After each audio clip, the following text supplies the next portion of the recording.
In today's Closer Look, can one senator help the Republican Party broaden its base?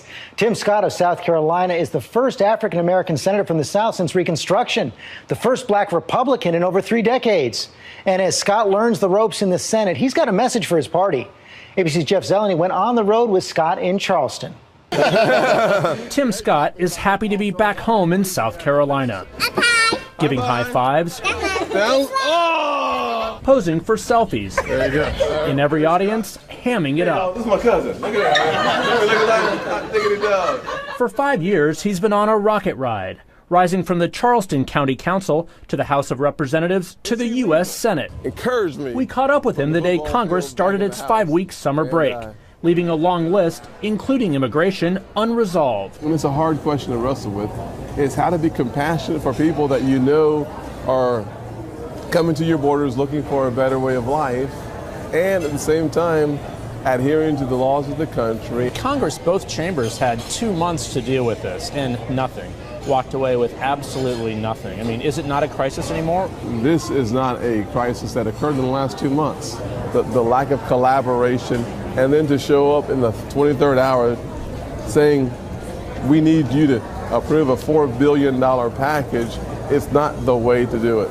He was appointed to the Senate a year and a half ago, arriving just in time for one of the least productive periods in memory. Whether you're Republican or Democrat, you look at the Senate and you say to yourself, you shake your head. But Scott is brimming with optimism and steeped in history. He's not only the lone Republican African-American in Congress, but the only black Southern senator since Reconstruction. I noticed a headline in South Carolina's biggest newspaper earlier this year. It says the GOP hopes Tim Scott will attract more black voters. Do you think you've done that? I hope what I provide is an opportunity to have a serious conversation with voters everywhere. Black voters, white voters, old voters, young voters. Why do Republicans continue to struggle so much diversifying their ranks? We don't need to simply win the demographic war. We need to win the war of ideas. Black Republicans are a rare find here in South Carolina. Black Democrats are skeptical of its politics. Well, there's always good to have diversity, but diversity can be skin color and it can be philosophy. I would hope that the Republican Party would be a little more diversified in its approach to governance. Scott says Republicans should spend more time focusing on poor and middle-class Americans. Have Republicans as a party, though, focused enough on these issues? I think there's always room for improvement, without any question. One of the things I've said very consistently is that we have to play in the education space. My life was changed because of public education. Scott grew up on this dead-end street in North Charleston. He thinks of this neighborhood when he gets hate mail or hears condemnations, like when a North Carolina NAACP leader called him the GOP's ventriloquist dummy.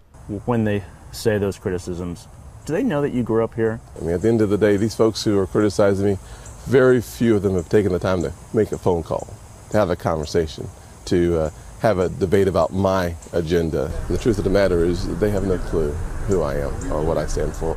Conservative leaders are beaming about their new senator, in part because of his opposition to President Obama's policies. He's a core conservative, and he articulates what he believes and resonates very well with South Carolina Republicans. And back here we have... Along the way, Scott started an unusual program, the Undercover Senator.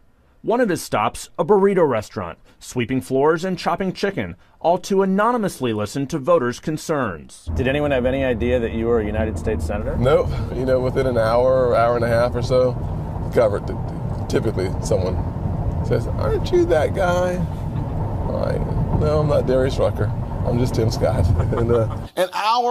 These days, he's putting on his salesman's hat for the GOP, trying to sell a hopeful message and soften a debate he says is too often inflammatory and shrill. Do you ever feel like you'd like to turn the volume down, though, on some of those senators on both sides on the Senate floor?